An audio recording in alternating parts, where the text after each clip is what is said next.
The great Stoic philosopher Zeno once said, "Surround yourself with those who light your path, for in their glow you'll find your brightest self." You might be familiar with the phrase, "You're the sum of the 5 individuals you spend most of your time with." Today we'll delve into this concept from a Stoic perspective. We'll highlight the 5 kinds of individuals that can hinder your journey in Stoic philosophy and offer strategies to handle such complex relationships. If you find value in this content, please give it a thumbs up. It aids in promoting Stoic teachings. And if you haven't already, consider subscribing and hitting the notification bell so you never miss an update. Type of person number 1, the victim. Think of life as a simple chess match. Every player gets the same set of pieces and aims to win by putting the other's king in checkmate. You'd strategize, sometimes give up a piece for a better position, and occasionally take bold steps. The victim person, on the other hand, tends to blame the game setup, the chess pieces, or even the other player for their mistakes. They see themselves always at a disadvantage, not due to their moves, but because they believe something or someone is always against them. Their story is always about how everything goes wrong for them. Phrases like, "I can't progress in my job since my boss doesn't like me," or "I can't get in shape because of my genetics," are common. It's vital to remember that while many face real challenges and obstacles, the victim we're talking about often uses these as ongoing reasons to not take charge of their situation. If you're close to such a person, you might often hear them blaming others, like a friend who always blames their exes for relationship issues.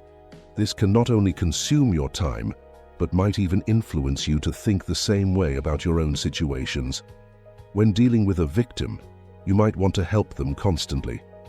However, Stoic teaching suggests setting clear boundaries for your own peace of mind. It's beneficial to practice compassionate detachment.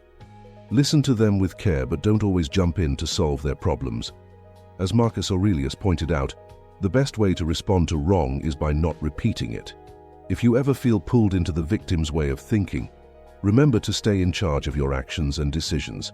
In this chess-like life, being always at a disadvantage can often be more about mindset than actual circumstances. Focus on progress, think ahead, make needed sacrifices, and always aim for personal growth and understanding. Type of person number 2, the manipulator. Imagine life as a movie where you're the star. You've got a sense of your story's direction, the plot twists, your supporting characters, and how you'd like the ending to be. Now picture the manipulator, like a sneaky director changing the scenes without telling you. Before you know it, your story feels different, and not in a way you'd like. The manipulator knows how to play with feelings. They might sweet-talk you, make you feel guilty, or even lie, all to make things work for them.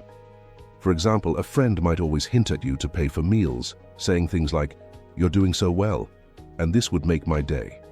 Over time, you notice they're using your kindness. But confronting them feels wrong because they've made it seem like they're just asking for a small favor. Dealing with such a person can be tough. One way to handle them is by fogging. This means you accept any true part of what they're saying, but don't let their emotional tricks sway you. So, if a friend says you should pay for dinner because you're doing well, you could reply, "Yes, I've had a good month, but let's share the bill like always." Another strategy is to be clear about your limits. If they ask for money or want you to do something you don't want to, firmly but kindly decline. For instance, saying, "I can't give you money, but I'm here to talk," sets a clear limit while still showing you care. Drawing from Stoic teachings, Epictetus told us that while we can't always control what happens around us, we can control our reactions. Manipulators work by predicting how you'll respond, using your good nature or your need to be liked. Change your reactions, and you take back control. If you have a manipulator in your story, remember you're the main writer. Your life story should follow your choices, driven by your values. Hold on to your narrative and don't let anyone else dictate it. Type of person number 3, the drama magnet. Imagine you're smoothly sailing your life's ship in peaceful waters. Suddenly, you run into the drama magnet, a person who always seems to be in the middle of some trouble or conflict. Just like getting caught in a whirlpool, this person pulls you into their constant chaos. At first, their dramatic flair might seem exciting, but soon you'll see it's like trying to sail through a storm, both tiring and risky. The challenge with these drama magnets is their problems often feel like they become yours. Their chaos spreads, and before you know it, you're dragged into fights you never were a part of. For instance, if you have a friend always having issues with other friends, today it's Sarah, tomorrow Tom. You might soon find yourself in a disagreement with Sarah or Tom just because you tried to help. A good way to deal with this is by reflective listening. Instead of giving advice or picking a side, just repeat what they've told you. So if they complain, "I can't believe what Sarah said about me," you can say, "It sounds like you're upset by what Sarah said." This way, you're supportive, but not caught up in the drama. Another method might be to sometimes be out of reach. Stoicism teaches us to cherish our time. If someone constantly brings drama into your life, it's okay to be unavailable now and then. Maybe turn off your phone for a bit, or set specific hours just for you. Tell people that you can't be reached during these me times. Seneca once said that real happiness is living in the now, without always worrying about the future. This idea is useful when around drama magnets. Instead of stressing over their next issue, focus on your own present moment. Enjoy the calmness of your journey, and don't let someone's chaos steer you off your path to personal growth and peace. Type of person number 4, the complainer. We all know someone, maybe a friend, family member, or co-worker, who always seems to have something to complain about. From the weather to their job, or even the taste of a meal, they never stop criticizing. You might think, I'll just ignore them, but that's not so simple. Hearing complaints all the time can wear you down, like a dripping tap that slowly empties a water tank. Stoicism tells us to focus on fixing things instead of just talking about what's wrong. Imagine working on a task with someone who just keeps complaining.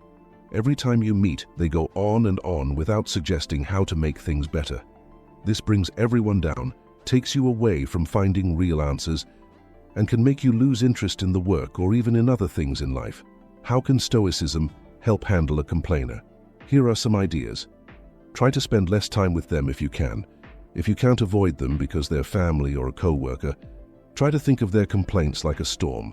Noisy and annoying, but something that will pass. Remember that their words can't shake your inner calm. If they start complaining, try to talk about solutions or change the topic to something more positive. Marcus Aurelius said that we can control our minds, even if we can't control what happens around us. Remembering this can help us stay strong and not let the negativity from complainers push us away from being calm and wise. Type of person number 5, the time vampire. Think of your daily life as a song.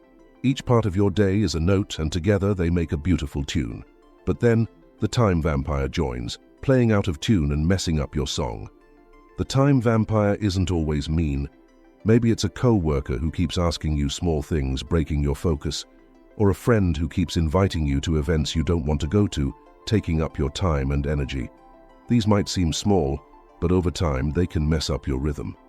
How do you keep the time vampire from messing up your tune? One way is to use the Pomodoro technique.